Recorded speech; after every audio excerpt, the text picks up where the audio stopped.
Always get a yes or no. Maybe is not an option.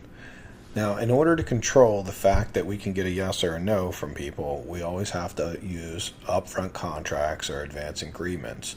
And we always want to let them know that, we have money and that money needs to be placed, and we're either going to buy your property or someone else's property.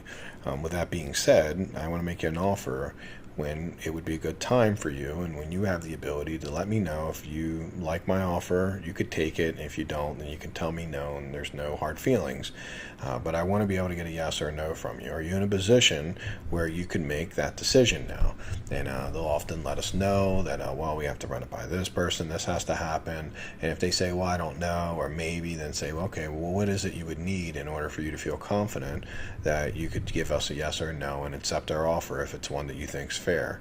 And we want to work through that with them, because if they don't have the ability to give us a yes or a no, then maybe is not great. Again, we talked about this in the last module. A maybe lead to them shopping and potentially falling in with the wrong person and not getting what they actually need because they're indecisive and they're not taking action. So it's very important that we make sure that we get them to commit that they can give us a yes or a no, because if they're not in a position that they can give a yes or a no, then that means we haven't done a good job of understanding where they are, and now we need to help them get into a position of being able to make a decision.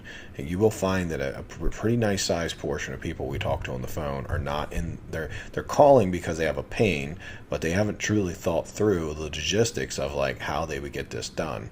So this becomes an opportunity for us to help them and give them some advice or consult them and help them get through. Okay, here's how you'll make some decisions, or here's some of the things you'll need to see.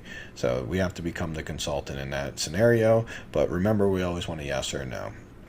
This, by the way, is very true when you're working with wholesalers, buying deals, when you're working with an agent, anyone. The last thing that we never want is to put an offer out and then them say, hey, give me a couple days, I got other people that need to see the property. With a wholesaler, we never let that happen. So I always, if they tell me something like that, I'll say, hey, well, I made you an offer, and I guess if you're telling me you need to get people through over the next couple days, you're telling me that my offer is not good enough for you to accept it now. Let me ask you, if that's the case, where would my offer need to be where you could give me a yes or no now? And they're like, well, I really need to see the other people, and say, well, I respect that, but also I have another property that I can buy, and I need to have a decision on them in the next hour. And I'm assuming, if you're the decision maker, which you told me you were, that you can tell me yes or no now, and I'm just assuming that my price just isn't good enough for you to do so. And can you mind sharing with me where I'd need to be? Because ultimately, I don't want to go buy this other property. I would prefer to buy your property, and but if I don't hear anything from you, I will go buy the other property, and I only have money for one property. So what we're doing is creating a scenario where we can get a yes or no, because we never want a maybe. We don't want to, hey, let me see what I can get from someone else. So with wholesalers, it's just a part of not allowing them to shop you, because again, same thing. They might end up with a buyer that's willing to pay the most, but it doesn't actually get the settlement. A lot of times wholesalers think that, well, I'll get the deposit.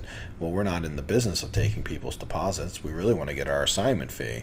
Often our deposit isn't even as big as our assignment fee. So ideally, we want to make sure that people can get the settlement. So always get a yes or a no. If someone's not giving you a yes or no, and they're like, let me think it over, maybe, then dig deep and stand your ground. Very important.